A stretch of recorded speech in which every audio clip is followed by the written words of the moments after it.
Okay, hello everyone. Welcome to this month's Edie and Neal's Book Club webinar, where we are discussing how libraries can address mass incarceration. This webinar should run about 60 minutes, inclusive of an audience Q&A with the presenting authors following the last presentation. A recording of this webinar will also be available on the main American Library Association YouTube page later today. If you like what you hear from presenting authors, I encourage you to buy their books directly through our website at alastore.ala.org or your preferred vendor, to email editions marketing at ala.org for bulk sale discount queries, to join or renew your ALA membership for additional discounts on their books, to check the ALA e-learning database for longer CE programs on related topics, and finally, to sign up for the PLA conference in Minneapolis next month and the ALA annual conference in Chicago in June, so that you can engage with today's presenting authors and other brilliant thought leaders on mass incarceration in person. In the meanwhile, let's get started with a warm welcome to our first presenters, Carrie Scott Banks and Jill Anderson, who are the authors of Disrupting the School to Prison Pipeline, an Action Guide for Libraries. Welcome, Carrie and Jill. Great, thank you. Thank you.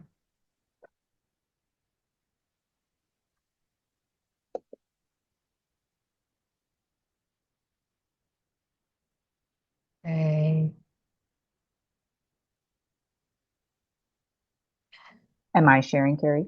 No, I'm sharing, but it disappeared again on me. I had this problem earlier and thought I'd fixed it. Well, I'll My start off with apologies. introducing myself. We're going to be talking about how libraries are currently addressing the school to prison pipeline. We'll talk about a little bit about what the pipeline is, and we'll talk about all libraries, but especially school libraries. Um, my name is Jill Anderson. Pronouns are she, hers. I'm the Assistant Director for Jail, Prison, Reentry, and Youth Justice Services at Queens Public Library in New York, which is a very large system, and I do have a dedicated team to this work. Of which I am very jealous. Um, I'm Carrie Banks. I come at this from a very different angle. I run inclusive services at Brooklyn Public Library, and those are our services for children and teens with disabilities. And we do a wide variety of things, primarily inclusive programming for kids with and without disabilities at the library, without requiring any form of documentation. And that's a big deal, to be able to be included in the community. I came to this work around detention and the incarceration of juveniles, of children, because so many of the children who are incarcerated um, have disabilities of one kind or another, and many of them undiagnosed, many of them diagnosed. They have IEPs going into, you know, in the first place. Anyway. We'll talk more about that later. But that's how I came to this. So, Carrie and I wrote a book together, Disrupting the Mm. School to Prison Pipeline, an Action Guide for Libraries. It is out now as of very recently. Um, so some of the things that we talk about today, we go into much greater detail in the book. And just to give you a little taste to see if you'd be interested or if it'd be relevant for you, part one, we talk about disrupting the actual pipeline. Part two, we talk about, okay, what if a kid is unfortunately in a facility? How can you provide library services to that kid? And then once they're out, are there special things that libraries can be doing for those kids beyond what we would provide to the average teen? So that's what the book is about. And that QR code is to the order page. Jill, I think you said something interesting. You said people for whom it is relevant. But I think if we actually take a broader, view and look at people who are incarcerated, kids who are incarcerated in secure facilities and non-secure facilities and locked psychiatric facilities, it impacts every community. There isn't, there really aren't, it isn't relevant. It isn't not relevant, right? It impacts us all. Some places more obviously than others. All right. So today we're going to talk a little bit about what is the pipeline, what are libraries doing before the youth are incarcerated, what are libraries doing and how best can we serve detained youth, And then what happens when they come out? And where might you start?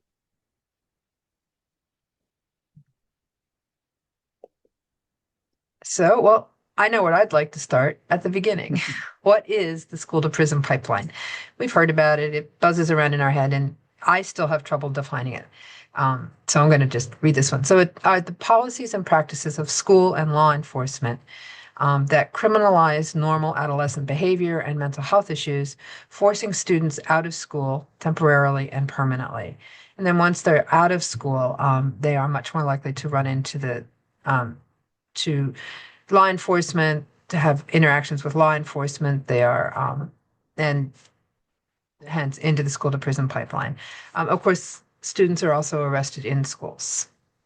So lots of things contribute to this, right? And we're going to go in a little more of that. But under-resourced schools that can't meet the needs of the students that are there, overcrowded classrooms where they don't notice if students aren't there. Um, and underlying all of this, from beginning to end, is systemic racism. The vast majority of youth that are incarcerated are youth of color. So that systemic racism, the lack of services, and particularly if they have a disability, if they, for example, have a behavior management plan that helps them self-regulate, and stay calm in school, and the plan isn't met, isn't being enforced, isn't met, then they're more likely to end up in a situation that is perceived as violence. Zero tolerance policies impact this. Neurodivergence impacts this. Schools and libraries who involve the police reflexively contributes to it. People with marginalized identities who feel isolated are put at greater risk. And again, along that bottom line, right, the systemic racism, the zero tolerance policies, expulsions and suspensions, whether or not they are legitimate, go into that in a minute. And of course, then there is the question of of arrest, adjudication, and punishment. So the highest numbers of youth who are incarcerated are BIPOC boys with disabilities who are also part of the LGBT community. That being said, um, the yeah, so let's leave it at that for that. There's more in the book. Details are in the book. So again, who is this? Well, there are demographic concerns like gender, gender identity, and sexuality are some of the most significant factors, right? Boys are incarcerated more often than girls, and that there. But there's a followed closely by race and disability, right? There was a recent settlement with the schools in Buffalo who were disproportionately suspending Black students with a disability. Black students, as you see here, were 6 times more likely to be suspended, and students with a disability twice as likely to be suspended. And this settlement was the result of an ongoing lawsuit that charged racial discrimination and discrimination because of disabilities. So there are a lot of individual demographic factors that play a role here, but what really kids that really get hit are those with who have intersectional identities, right? Again, those BIPOC, maybe genderqueer, disabled students that have sort of that highest rate of incarceration. There are also situational factors like an incarcerated parent. If you have an incarcerated parent, you are more likely to end up incarcerated, with one exception, and that needs to be noted. If the incarcerated parent was an abuser, then it actually does not impact your likelihood of becoming incarcerated. Students who are unhoused are more likely to end up detained or impacted by the system. Let's just call it that. And in part, that's because they are out there more, right? They don't have maybe a comfortable living situation, so they're on the street more. They miss more school, and they're coming into contact with law enforcement more often. And finally, foster care, for some of the same reasons. And yeah, the lack of structure, lack of structure, lack of place to go, lack of things to do. So those, and also those are all, social isolation plays into this in a large way too. Okay. So how can libraries help folks in those situations before they have those encounters with the police that and them result in them being detained? So first and always, right, do no harm. We need to look at our policies. Are we calling the police every time we see an unattended child in the library? Are we calling the police every time we see a quote unquote truant, right? Someone who is in the library who maybe looks like they should be in school. We should look at our policies on unattended children. Again, are we always referring to the police, or are there social service agencies that we can bring in? Again, not great, but if you've got kids there and the library's closed and it's snowing out, you do need to do something. But does that always have to be to call the police? And finally, making expectations clear. We all have behavior policies, right? Your library has a behavior policy. But do you tell people about it? Do you post it? Do they know what's expected? I feel very strongly that we shouldn't be holding people responsible for actions when we don't make it clear that the actions are unacceptable, right? So, teens come in after school, they eat, they, play around, they make a little noise, and we say, "Oh, out, you're too noisy." But where does it say that you have to be quiet, right? Is it in languages? Are the rules posted? Are they in languages that people can understand? Are they in a format that people can actually read? Things like that. And also look at those expectations in our behavior policies. What do we really need, and what is just left over from the time when libraries were supposed to be like the quiet car in Amtrak? So that's sort of one thing, right? Do no harm. Don't find ways to decrease interactions with law enforcement. Then programs, right? Keep kids engaged. I used to get in trouble when I was bored. I still get in trouble when I'm bored, but not the same kind of trouble. So foster connections between staff and the youth that are coming into your library, and between the youth and each other. Chicago Public Library, Omaha Public Library did some studies, and they realized that there were times of the day when incidences in the library were high. So, given two choices, bring a cop into the library at that time or offer the kids something to do, they both went with offer the kids something to do, and there's a number of incidences declined. And again, having anecdotes to boredom, and this is an example from a school librarian, Kelsey Bogan, and just simple things like have board games around, cards, puzzles, paper, crayons, or, for our older students, maybe colored pencils, markers, pastels, things like that.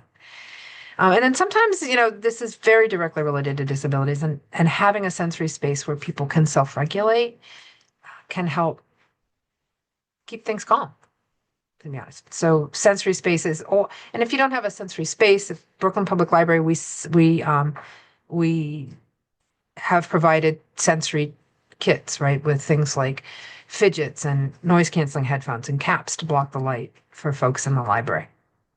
The other thing that we do is we want to make sure that families and teens know their rights, right? So we do workshops like, what do you do when you're stopped? One of the things about New York, and I'm sure you've all heard of a stop and frisk, and it is better than it was, but it's going up again. But what happened is, so who was stopped, right? They were males, BIPOC males, right? Predominantly Black and Hispanic. People who were actually detained after those initial stops were folks with disabilities, folks who were neurodivergent. And it, in part, was their reaction to being stopped that ended up in the arrests. So knowing your rights and knowing how to interact with authorities in those situations is a really important thing. And Brooklyn Public Library, Inclusive Services, we did a bunch of workshops on that. And there are other situations too, like with ACS, families knowing and youth knowing their rights with ACS can result in fewer encounters.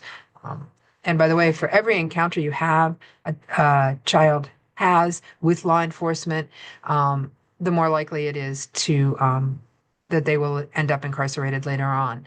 And it doesn't matter if that's actually a positive or a negative encounter. It just increases. And then, in spite of everything that we do, sometimes folks are going to end up inside. Jill. Yes. Like Carrie said, sometimes kids will get caught up in the pipeline. So once they are in a facility, what are libraries doing to give library service to those kids? One best practice that I have found personally, but also is borne out in the research that we did, is if you can focus on reentry while the youth is inside. So thinking about, okay, this youth is going to go back to their neighborhood, they're going to go back to their school. What can I be providing them now to help that? Some things that people do, role playing games, even if the role playing is not very lifelike, if there's orcs and whatnot, the role playing games can still give a solid foundation. Author programs, that's one that anything literacy related can be an easy sell for the facility. So if you can do author programs, that type of thing, those have libraries across the country have had success with those. As Carrie mentioned, doing know your rights type of workshops or pamphlets, especially around going back to school. There's a lot of trouble and hoops to jump through for a kid to go back to school. You might know that, or I was surprised by how much trouble kids can have just trying to get back to school after they're released. And similarly, in supporting their education, you can do some curriculum support around things that are going to be in the school already, or things that they might have problems with. Digital skills, which we will talk about at a later slide, so I'll bring that up at that time. Next slide.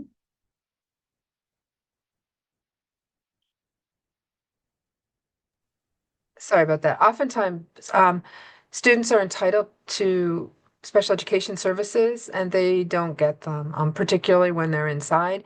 And it's a big deal, right? Because if you have dyslexia and you can't read print, when you're in school, right, that's not going to change once you're in an institution and you still can't read print. You still need that support to help you learn and to have other access to other ways of reading. So knowing and you're entitled to those services even when you're incarcerated. So that's another thing about knowing your rights inside. You can also, something that a lot of libraries have had success with is bringing materials in. So providing access to books. That is usually an easy sell to the facility and to your administration, and might be an easier lift for you and your staff. Some things that have worked for me and my team, and that we've seen work across the country when I spoke with people for the book, getting donations from bookstores or book drives or wish lists. We do that at Queens Library. Charleston, South Carolina County Public Library did that as well. We also use weeded books, discarded books. If your book ordering people, whether that be the branches or a central place, if they order too many books, people are very happy to provide books for this purpose, we have found. You can work with different not-for-profits. There's some national ones and some more local ones. Some we have listed here are Books Through Bars and Cantu's Books. Cantu's Books was in Texas, I believe. They're regional too. Cantu's Books, they've expanded beyond Texas. Great, thank you. We do provide library service in a youth facility, so we take a library cart and walk the books through. But we also will just ship books to places if we don't have the capacity to do the service. We try to mail books by mail service during the pandemic lockdown. And for us, that was too much work. We didn't have the capacity to do that.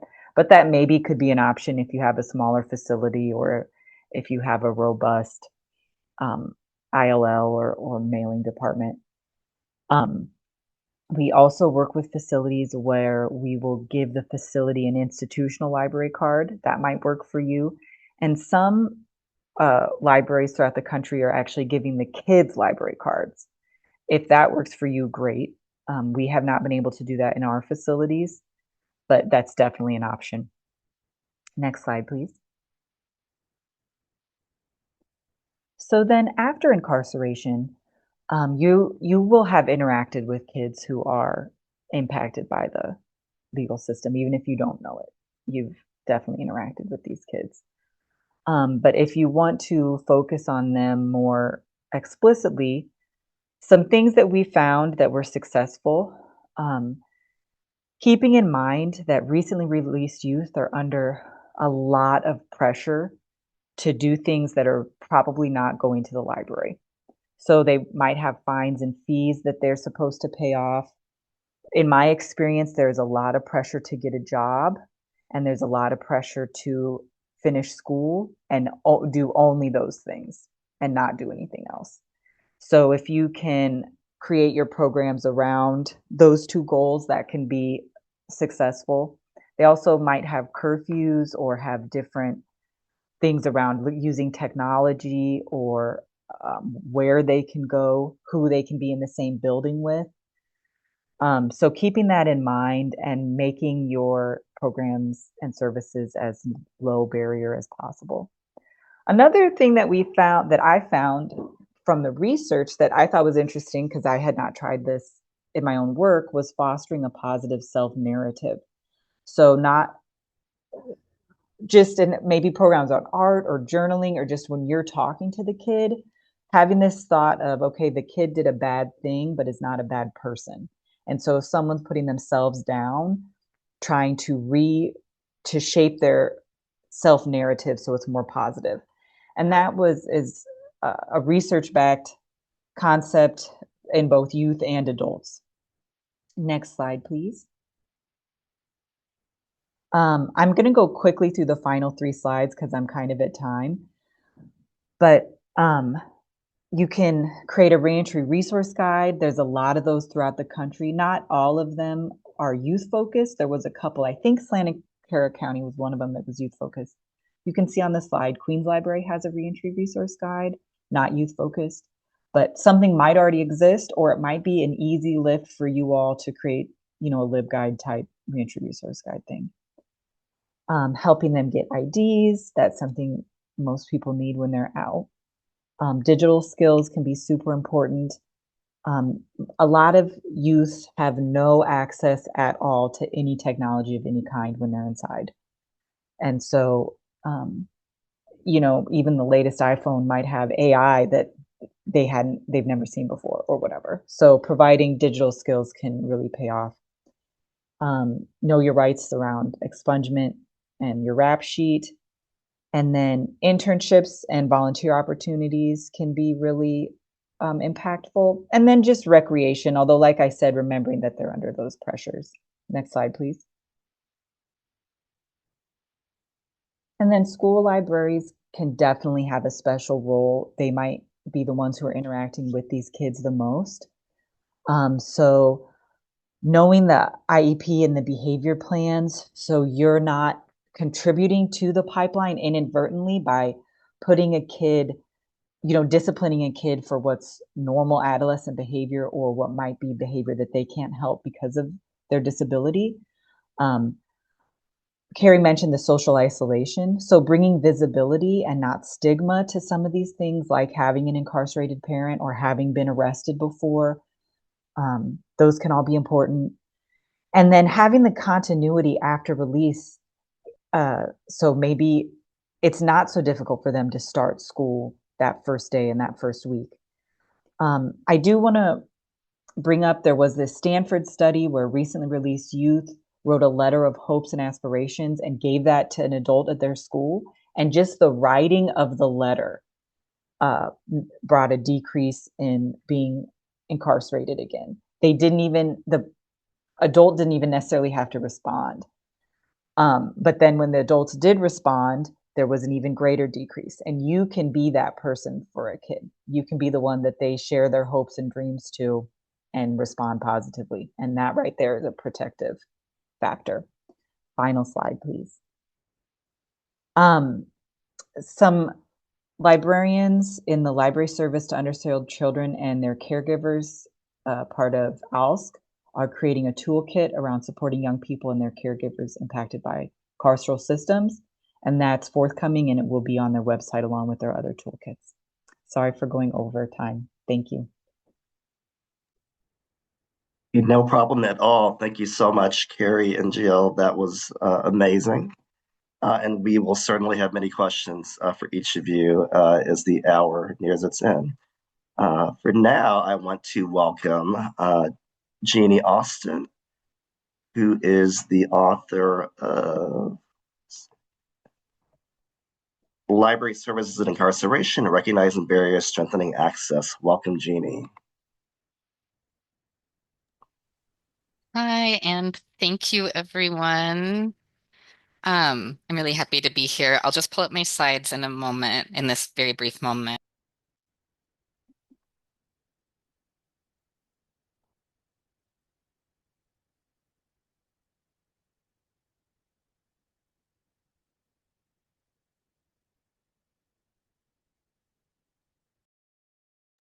Thanks for getting my video. Okay, let's go to a slide deck.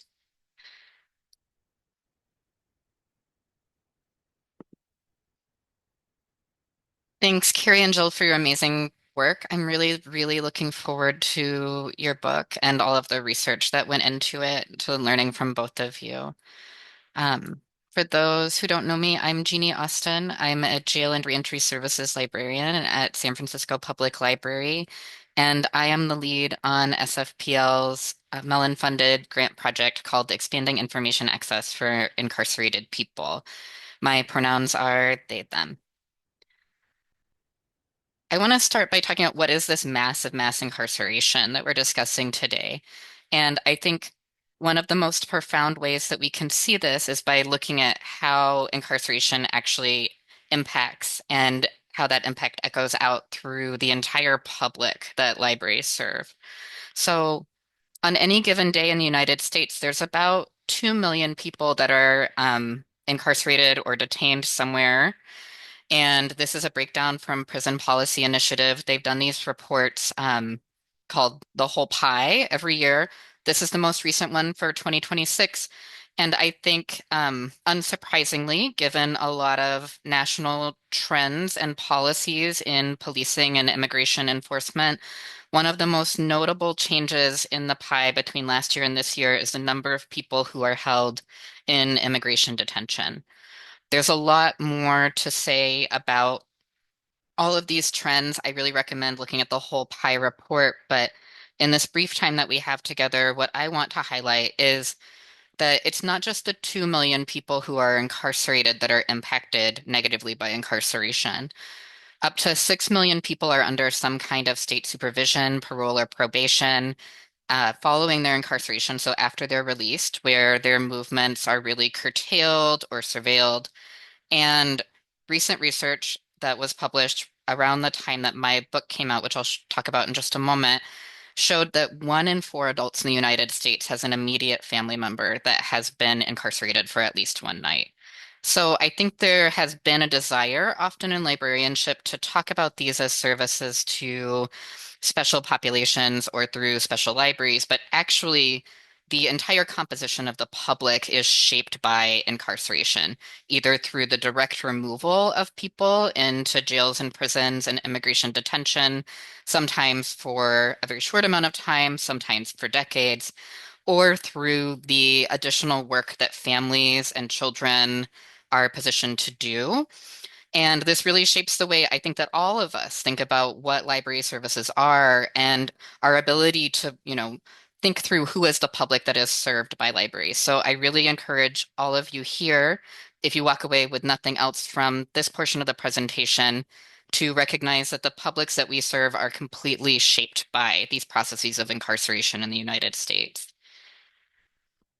For more background on that, please see my book, Library Services and Incarceration. Here's a breakdown of the table of contents. I am the book, I'm really excited to talk about the book for just a short amount of time today because I want to talk about some of the things that have been in development since the book was published.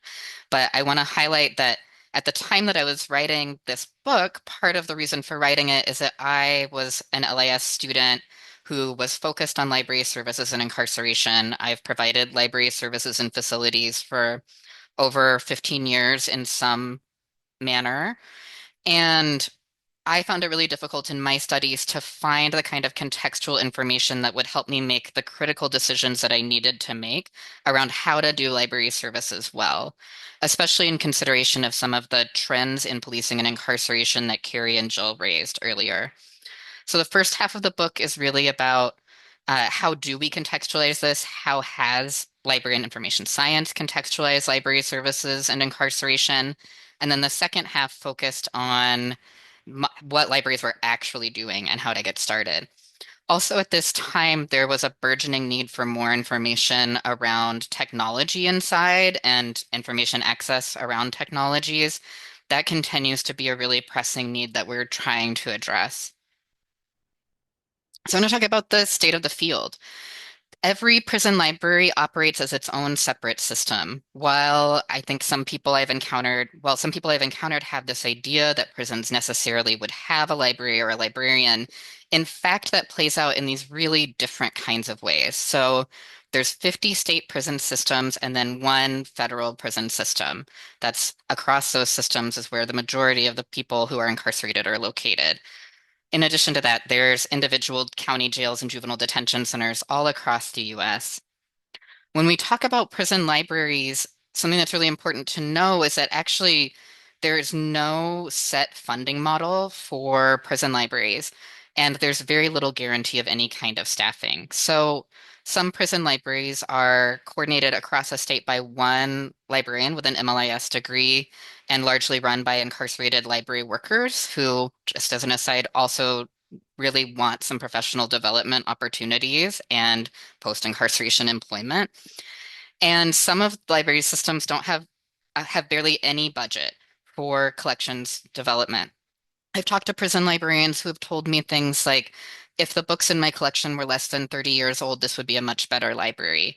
And I don't say that to disparage the work that's happening, but really there's a lot of need here for more material support to make sure that people have access, especially when we're thinking about people spending decades potentially of their lives inside. It has been really, really difficult to find information about where librarians are actually doing this work. And in 2021, I worked with Chelsea Jordan Makeley, another researcher, to try and snowball locate library services in academic, public, and um, legal and special libraries that were providing these types of services. We found about 50 examples of libraries at that time, which is when we launched the Library Services and Incarceration Survey, which helped us to identify about 90 examples, which is amazing that librarians are doing this work. And I'm sure there are many librarians we didn't reach in this process, but 90 libraries is a fairly inadequate response to the information needs of 2 million people. And so this imbalance that incarceration creates, and especially its differential impact across the entire United States society, calls for librarians to do more. And fortunately, through the Expanding Information Access for Incarcerated People grant project, we've had the opportunity to create some of the resources to help support librarians doing this work and to help librarians create new services. We really want to change the state of the field, and we've done this by bringing people together in professional community or strengthening existing professional communities, both through virtual meetings and through in-person one-day events. We are continuing to look for existing library services so that we have more and more diverse examples of what libraries are actually doing to respond to the crisis that's created by mass incarceration. We have provided guidance for librarians nationwide. I'll show you some of that in a moment. And many of our resources can be utilized in library and information science classrooms. I really want to emphasize this because in my experience as a student and the experiences of other students that I've talked to, people who are interested in this topic are the ones who are bringing it into their classroom. But I hear from librarians and from students across the United States that they're really hoping that there could be more information and more foundational information available. So it's one of the goals of the grant. And you can access the grant webpage through this QR code. I'll show it to you again. I ran through some of the different activities and resources that we've created, but I wanted to give you a more extensive list as part of this presentation. I did mention our virtual and in-person professional development opportunities. Many of these professional development opportunities also bring in the voices of advocates or information workers who are formerly incarcerated to make sure that we're getting situated perspectives on the reality of information access and incarceration. And here I'll pause just for a moment because I haven't stated this yet. It is really important to know that when people are incarcerated, they actually only have two guaranteed, federally guaranteed rights for information access. And those are for meaningful access to the law, which is differently interpreted by these different prison systems, and to base religious text. So there's no guarantee of access to any of the kind of general library resources that we have outside. And importantly, there's almost no access to any kind of um, electronic materials. And when there is, there's not access to the open internet. So what people are able to access is really heavily curated and curtailed during their incarceration. It's huge implications for people's information needs and the kinds of literacy support that people can use post-incarceration. One of the things we've really wanted to do is promote the work of our professional community. So we've created an interactive map. I'll show you a little bit more about that in just a moment that shows where libraries are, where services are happening alongside different statistics about incarceration. And the hope with this tool is that it will allow librarians to help make a stronger argument about the actual need for services in their local area. We've also created a virtual training series that crosses all kinds of topics on library services and incarceration, from starting services to services for people in reentry. There's a video on public libraries and prison libraries, and these all feature experts in the field talking about the work that they actually do. The majority of those videos are opened by formerly incarcerated people who share their own experiences about accessing the library or what they couldn't get access to while they were incarcerated. And I want to highlight here, especially if there's LIS instructors or academic librarians, there are trainings specific to those two areas that feature academic librarians across the United States who are attached to higher education and prison programs who speak to the real need for there to be better interinstitutional conversations between programs that are in prison and academic librarians, as well as some of the barriers that incarceration creates for incarcerated learners. Um, the video for LIS instructors is really amazing and it attaches very well to the work that Carrie and Jill are doing because it is a conversation that helps to contextualize information access and how surveillance or the police state or mass incarceration shape librarianship as a whole. We've also issued a couple of white papers that are state of the field papers that describe recent literature on library services and incarceration, about 2 years of trends. We're currently working on an update for those, so please look out for that in the next couple of years. And a white paper that focuses on technologies inside and especially around issues that might impact people's digital literacy skills and opportunities to develop those. The American Library Association is a subgrantee on this work, and they've issued some really foundational publications, including a paper called Tech for Reentry, which I'll show you in a moment a QR code for, that is a review of 4 different pilot sites doing digital literacy programs that are specifically for people who are in the process of reentry. Those pilots resulted in some really great best practices and takeaways. So I really recommend if you're looking for a place to begin in this work, turning to that white paper. The American Library Association also issued the very first update in over 30 years of standards for library services for incarcerated adults. This version of the standards is more comprehensive than any that has come before it. And so it covers services in all kinds of carceral facilities.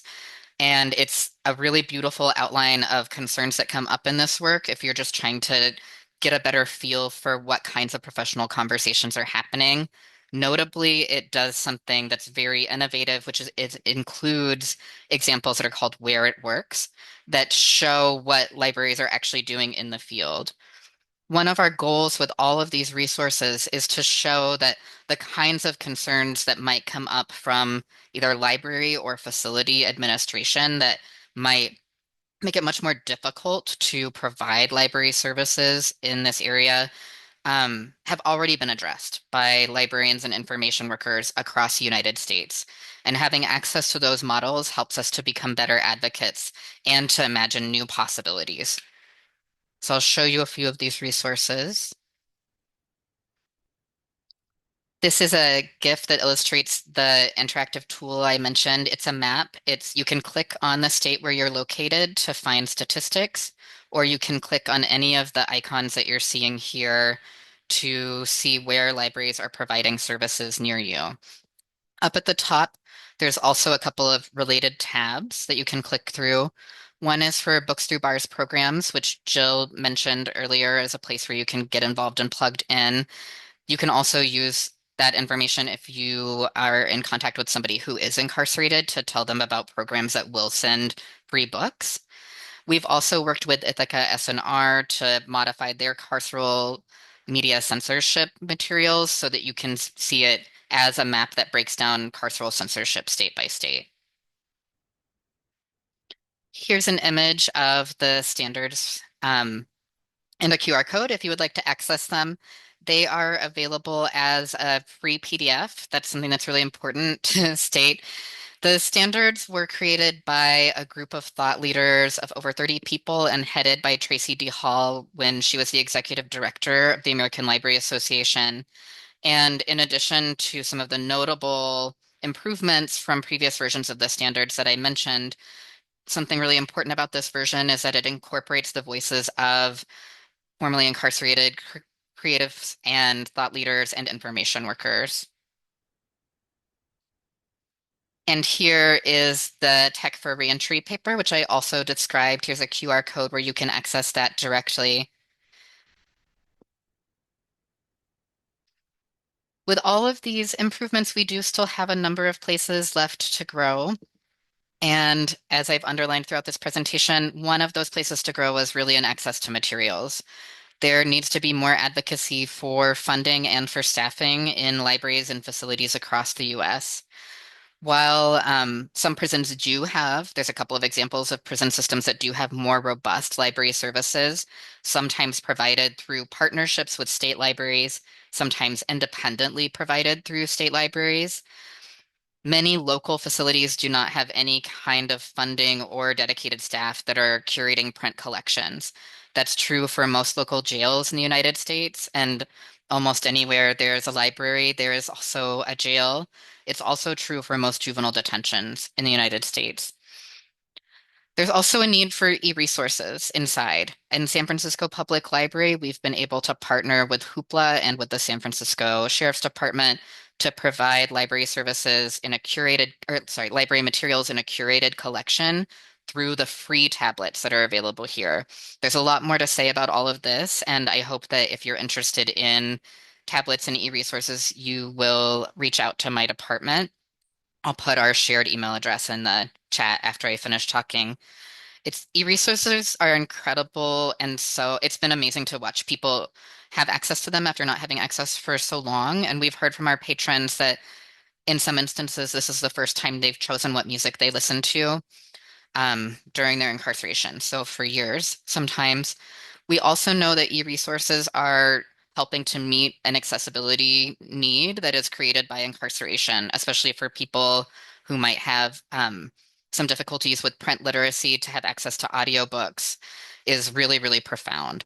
It also has helped people to do their own kind of emotional management and growth, especially when we have e-resources that teach mindfulness meditation or are, documentaries about the world. I knew a couple of people who went vegan because of some of the materials in the e-resources collection that we have here in San Francisco. We really need administrative support. So if any of you are library managers, thank you so much for being here. I was part of an analysis of that survey that I talked about earlier in the presentation that now has been published by Library Quarterly. It was published last year as an article that's written with Chelsea Jordan Makeley, Krista Brammer, Neal Ness, and myself. And that article really describes how librarians that are doing this work feel about the work that we're doing.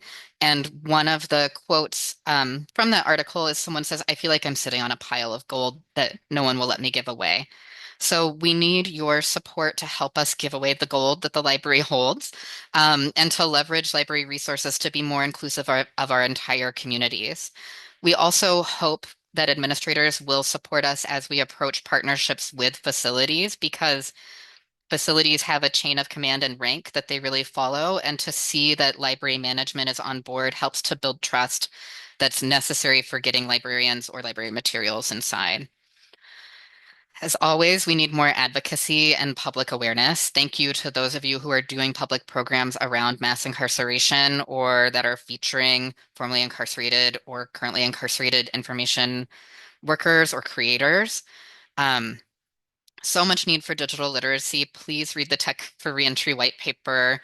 And there's an increasing need for information literacy support in general, especially for incarcerated students who are not able to navigate the internet because they're not allowed to have internet access, and then are coming back into the community and continuing their studies and need to be able to figure out how you even assess differences between different kinds of web pages with related information.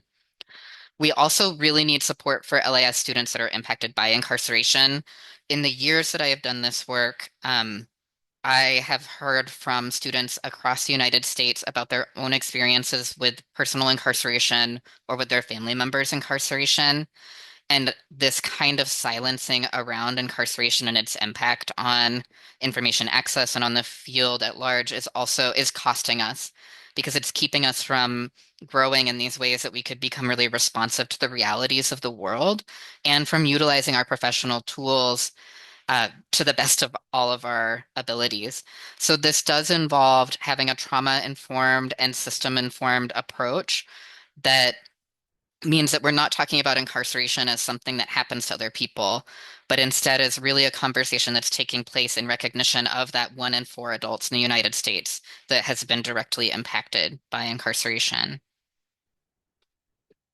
I can say a lot more on all of this, but I will stop there and I invite you to please explore some of the resources I have described here. We do have some available copies of the print version of the standards. If you would like to get access to a print version, please bring it into your library collection. There's a form that you can fill out. We mail those out about once a month and we'll keep mailing them out until they are gone. We're so happy to do everything for free, thanks to the grant. And again, here is a QR code for the grant webpage. Thank you all for your time. I'll put our shared email address for my department in the chat, and I really look forward to your questions. Thank you so much, Jeanie. That was wonderful as expected. We will now have a Q&A with all the authors. If Jill and Carrie will also turn their cameras back on, we'll get started. Now, first question, and anybody can take this one.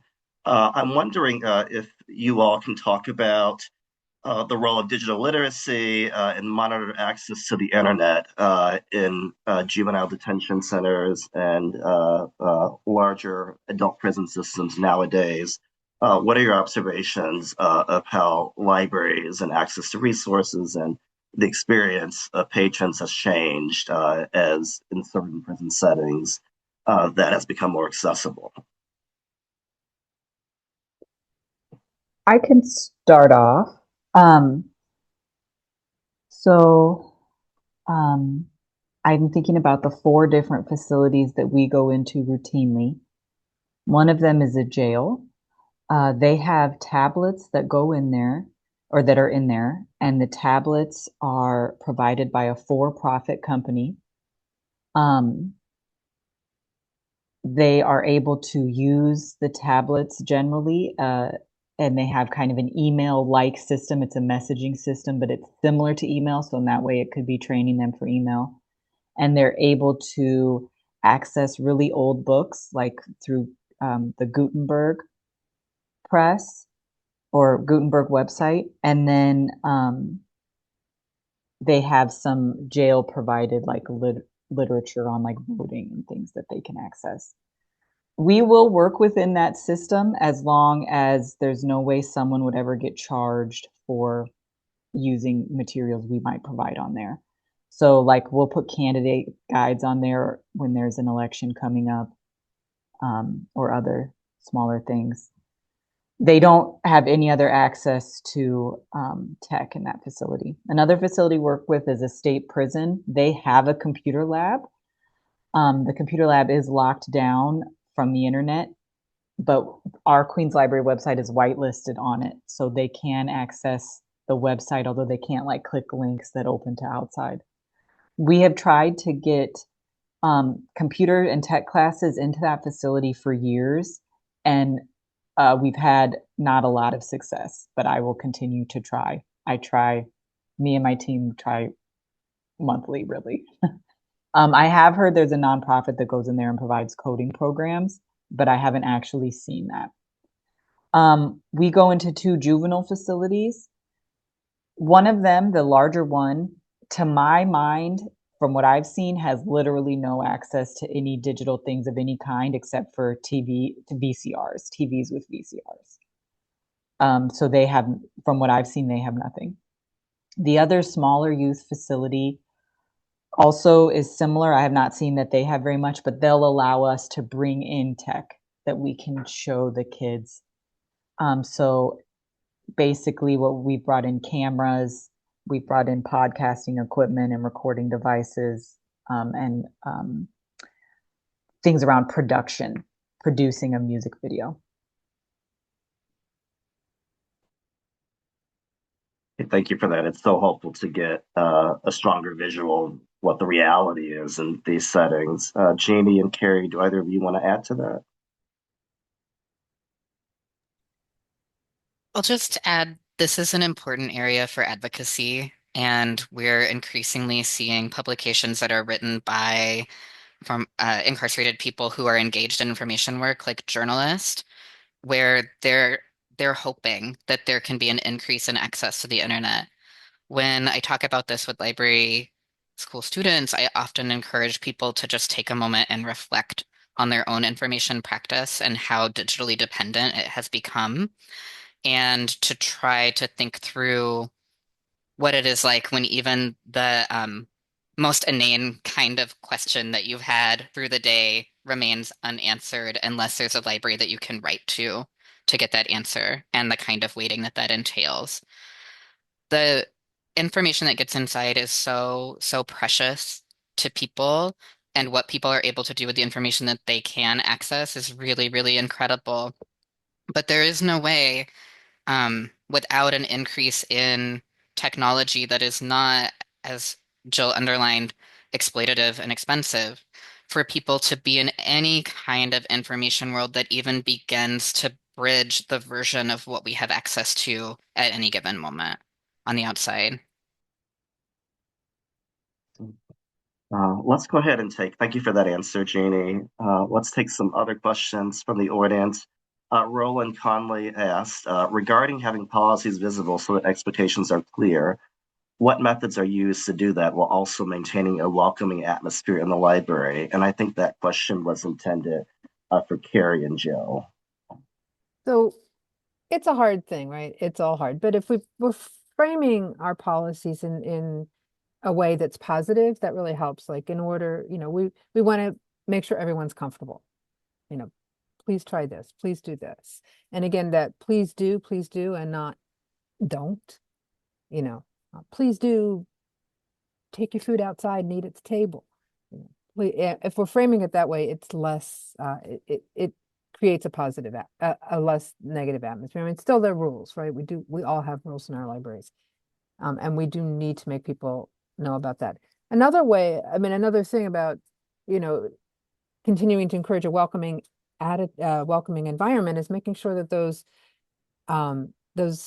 guidelines or rules are available to people in the languages that they speak. right? If you're circulating books in 7 languages, but all of your signage is in English, that's not a welcoming atmosphere, right? So making sure that everyone has access to these guidelines, making sure they're in plain language, right? Librarians routinely dress me up a wall, right? We um, we write at a graduate school level. It's not surprising, right?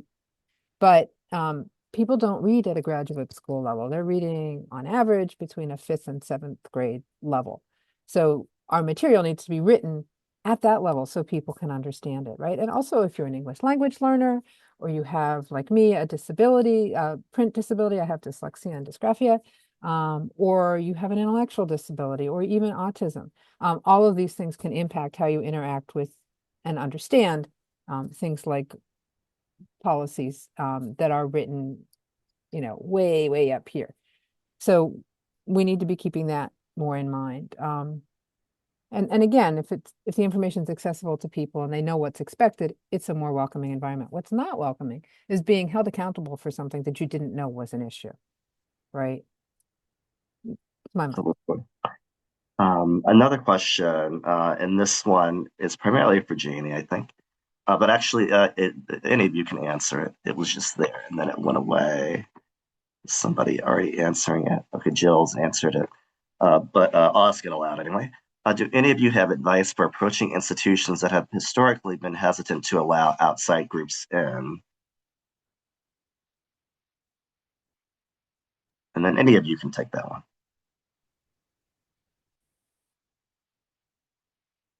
I'll take I a did first put my stab. Oh, answers in the chat. Oh, okay. go ahead, Carrie. Yeah. I was just going to say, I mean, for me, approaching any institution that's hesitant, and I work with hospitals and group homes and things like that too, is putting it in again in a positive way. We would like to offer you this free service that will help reduce recidivism, which will help your kids stay more focused. And we know that if folks have something to do, like read a book, they are less likely to act in ways that are not allowed in institutions or libraries for that matter. So putting it that way, right? This is what we're offering. This is what we can do for you. And that's just barely scratches the surface because these places, correctional institutions, can be just very, very difficult to work with. Question from Aaron Dankman. Have any of the presenters worked with ViaPath locked tablets? So no. I haven't. Okay. And Aaron, if you want to share more about those, feel free to drop information into the chat. Yeah. Question from Ramon, I will just speak to that for a moment if I can. So this is one of the many names of one of the larger companies that markets tablets to prison systems. And there is a lot of information available about that. If you're interested in more, I recommend looking at some of the work that Worth Rises has done. Um, the librarians want people to get e-resources, but many of these companies, as Jill mentioned, monetize access in ways that are prohibitively expensive, and may be used to give a veneer of access potentially where one doesn't actually exist for people because of licensing issues for digital copies. So this is an ongoing conversation about how to do it well. A few years ago, Pen America issued, as part of a working group at Pen America, issued best practices for providing e-resources. If I can find that link, I'll throw it in the chat. And if I don't do that, I really recommend that you try to find that resource. Great. We have time for one more question, and this can be for everybody as well. Is there a way for librarians to get involved independently from the library that they work for? And this question is from Jillian Rothschild again. Is there a way for librarians to get involved independently from the library they work for? Yeah, this is Carrie. I mean, one of the easiest ways would be to get involved with some of the book distribution groups, volunteer groups around this country, like Books Behind Bars and or Cantu's Books and a bunch of other things too. That's just a real easy way to get involved. There's also the Prison Library Support Network if you would like to be part of an independent, um, self-organized group that's answering information requests from people who are inside. Awesome. And we will drop a link again in the chat for the standards for library services for the incarcerated or detained. Meanwhile, I want to again thank all the presenters today for their excellent, very thorough presentations. This will be uploaded to YouTube in the coming hours. I know that we still have a couple of questions remaining in the chat, so if the authors want to stay on and answer those in writing, we'll do it that way.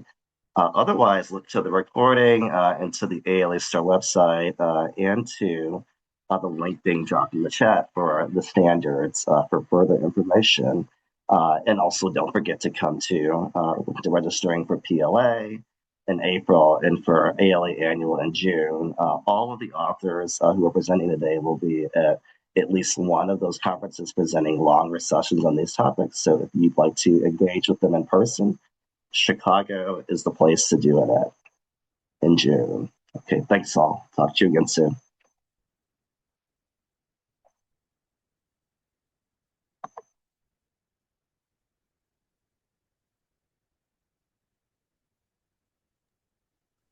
Ramon, you forgot ALSC Institute. Not, I'd already done it. I'd actually already